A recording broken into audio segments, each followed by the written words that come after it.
അതുപോലെ ഞാനെന്തോ നമ്മുടെ ഗ്രാമീണ തൊഴിലുറപ്പിന് വേണ്ടിയും ഞാനൊരു പാട്ട് ഉണ്ടാക്കിയായിരുന്നു, ഒരു പാട്ട് എഴുതിയായിരുന്നു.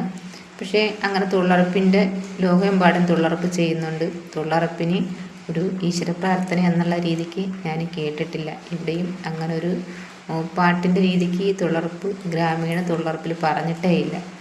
അപ്പോൾ അതിൻ്റെ ഒരു കാര്യം പറയാത്തത് കൊണ്ട് സ്വന്തമായിട്ട് ഞങ്ങൾക്ക് തന്നെയാണ് ഒരു തൊഴിലുറപ്പിൻ്റെ ഒരു ഈശ്വര പ്രാർത്ഥനയാക്കി ഞാൻ എഴുതിയിട്ടുള്ളൊരു പാട്ടാണ്.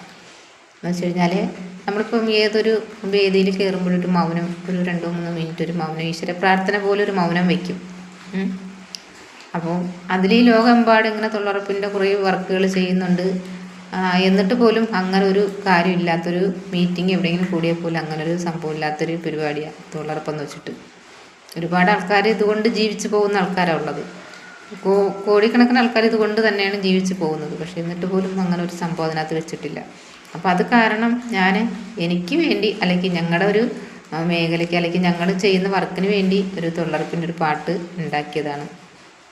അപ്പം നിങ്ങളും കൂടെ ഒന്ന് കേട്ട് നോക്കണം. ആ പാട്ട് എന്താ പറയുക, നമുക്ക് അത് ഏറ്റെടുത്ത് ചെയ്യാൻ നല്ലൊരു പാട്ടാണോ, ഇതിലോട്ട് ചോദിക്കുന്നൊരു പാട്ടാണോ എന്ന് നോക്കാം കേട്ടോ. എന്തായിരുന്നാലും അങ്ങനൊരു ഈശ്വര പ്രാർത്ഥനയുള്ളൊരു പാട്ടില്ലാത്തതുകൊണ്ടാണ് ഞാനിങ്ങനെ എൻ്റെ സ്വന്തം മേഖലയിലത്തേക്ക് ഞാൻ ചെയ്തത്. ആ പാട്ട് എങ്ങനെയുണ്ടെന്ന് കേട്ടു നോക്കാതെ.